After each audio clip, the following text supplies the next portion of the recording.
Hey everybody, I'm William Green, and these are my green pets, and we're coming to you from Fantasy Orchids, an orchid nursery in Colorado, just north of Denver. And this is where I keep my private collection. And every time I walk in, they've got a nice display to greet you as you walk in. Here's a beautiful Cattleya walkeriana variety semi-alba in bloom, wonderful fragrance. Right next to that, they've got a big Dendrobium aggregatum that is just now coming. Well, the spikes are budding up, and it's going to be blooming soon.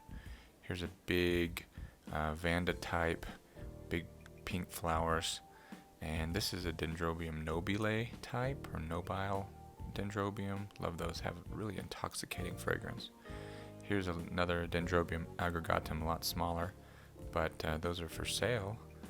And then here are some display Rhynchostylis gigantea that I believe they belong to the proprietors of the property, but they come in different colors and they have a very interesting smell. It's kind of fruity and sweet, but there's something else to it that's kind of hard to identify. It's not a pure sweetness.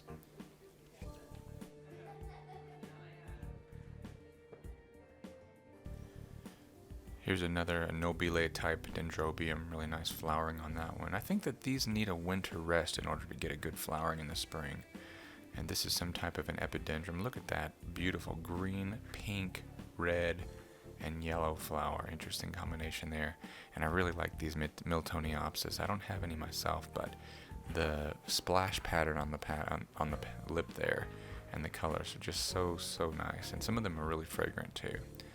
So let's go over to see what my green pets, my orchid collection, is looking like right now.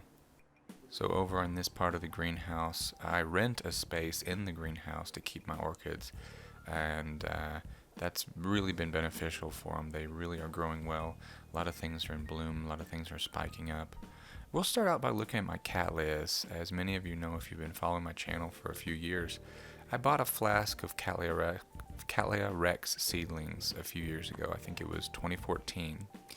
And since then, I've had them, and they're in various stages of growth. You can see this little guy here is very small, but the larger ones that you will see around it are its siblings. So it's very interesting to see how some have grown very quickly and how some have grown more slowly. But since they've been here in the greenhouse, the conditions are just perfect for them.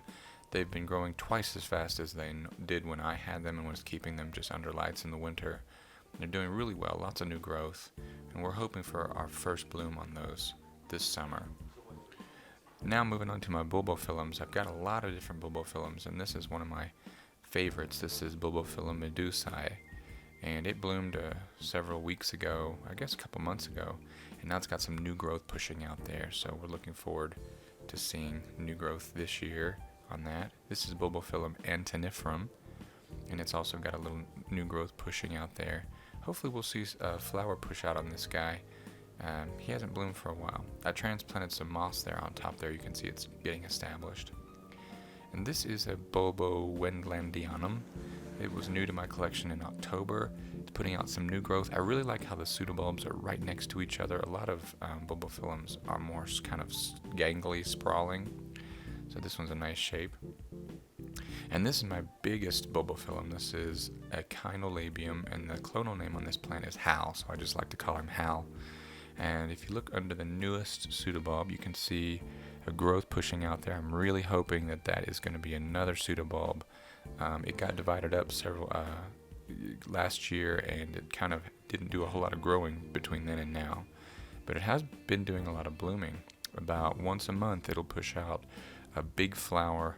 They are about, 45 centimeters from tip to tip, and they have a really nice orangey, peach, veiny coloration and a wonderful fragrance of poo-poo.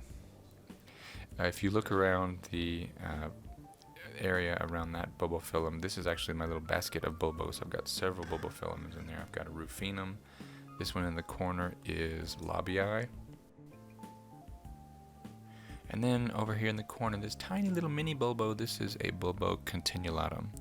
And I'm looking forward to seeing that little guy grow and bloom in his place in the basket of bulbos. Now this is also a bulbophyllum. This is Lovely Elizabeth, and I just wanted to kind of highlight what the roots do once the bulbs are finished growing. They put out a flush of new roots like this, and hopefully they have something to grab onto. Looking forward to this plant blooming soon. Now let's talk about some of the orchids that I have that are coming out of dormancy.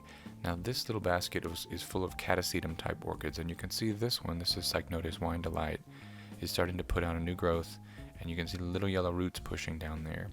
Now the general consensus is catasetums don't like to be watered until their new roots are well developed. In fact, sometimes watering too early can actually stunt the new roots growth.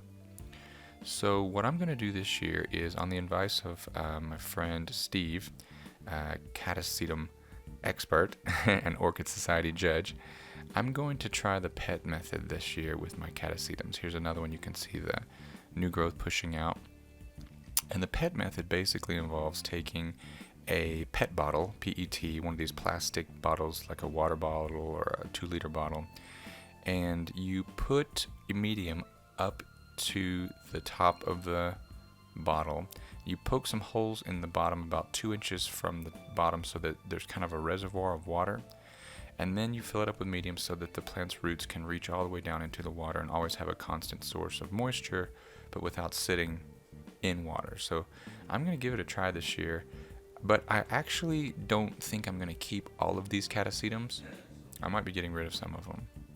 Another one of my plants that is dormant right now is this Malaxis latifolia. It looks completely dead, but the pseudobulb is actually nice and firm. And these plants need a couple months dormancy. They come from an area that has a dry season, so they need a dry season to grow properly. So in a month or two, hopefully this thing will start to grow again, and then I'll pot it back up and we'll have a nice flower spike on that. And speaking of flower spikes, what is attached to these pretty leaves? Why, this is Phalaenopsis schilleriana with 21 buds this year, most it's ever had.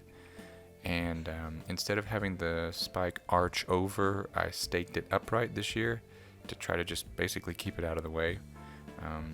And we're getting really close to bloom. I think maybe possibly this time next week I'll be able to show you the first flowers opening on this plant. I've seen several people's schillerianas already flowering on different social media sites like Instagram.